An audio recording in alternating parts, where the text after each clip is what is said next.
What's up, Charles, man? I got a question for you. My question for you is this. How have you seen your faith grow throughout your time as a basketball player? I'm a Christian.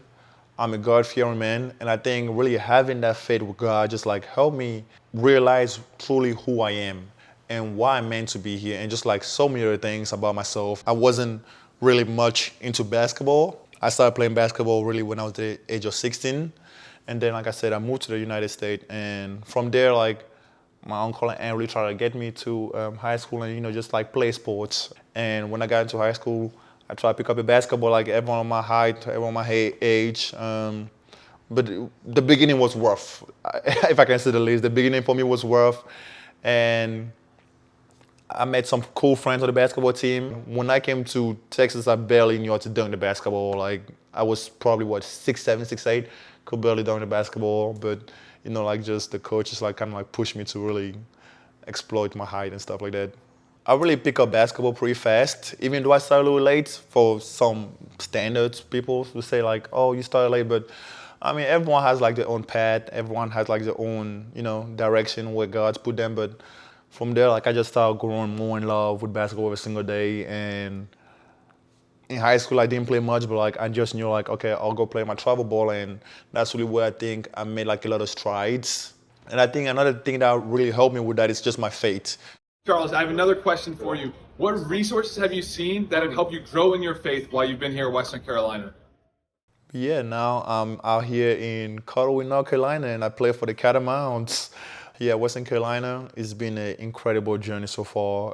I love Coach Gray, Coach G, Coach Freeze, Coach Life, the entire staff, man. They've just helped me and just like made me valuable again. And I think that's something I've probably, I had lost a little bit back in Charleston. I just love Western Carolina and the things they had to offer to me. Yeah. Charles, a question I have for you is what challenges have you had to overcome or work through throughout your faith while being here in Western Carolina? I'm gonna start by like seeing things change, like embracing change. I'm a firm believer that everything in this world changed and it always changed for the best. Obviously, came out of high school, didn't have the best world reputation on the basketball team.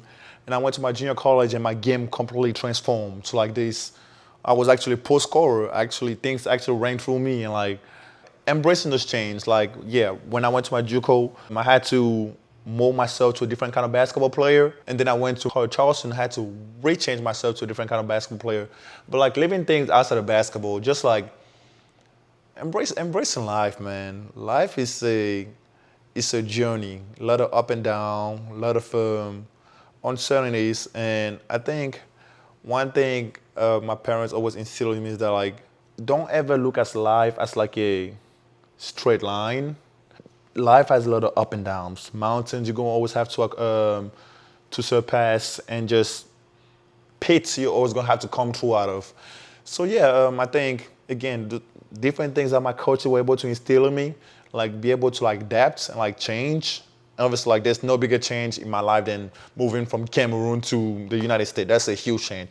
I don't think people really realize how dedicated and how much tenacity you need to have to like leave your entire family behind you, your entire support system, and move to a whole new country for 7 years without being able to see them. And the tenacity part of it, like I said at the beginning, I'm in love, I'm not a fighter, but I've had to fight for everything that happened to my life, whether it's good things or bad things. Basketball court, outside basketball court, I always had to like give a little extra. I've never been a quitter. My mom, that's not how she raised me. I always try to see things through. If I was called to be on the bench today in basketball, again talking basketball wise, I'll be on the bench and be the best teammate on the bench as I can. Be able to like just help my teammate no matter what the situation is. And I think that's something I did at a high level a couple of times during my career. I always like wasn't a starter and stuff like that. But like having that tenacity. Another big thing I would say I was very tenacious at is right now in the US I'm in a regulation process. I'm able to be here and just like be able to like play the game I love so much. But for a long time there was so many uncertainties like of my head like, wow, am I gonna be able to stay here?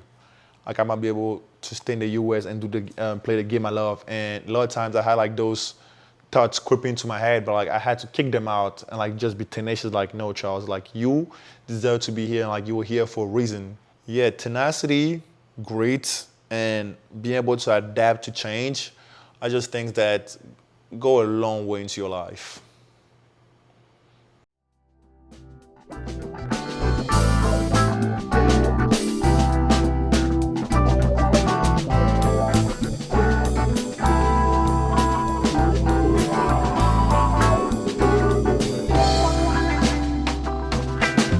My name is Doug Elks. I'm a former Western Carolina basketball player. I graduated in 2021 with a double major in management and marketing, and now I'm a current entrepreneur, speaker, podcast host,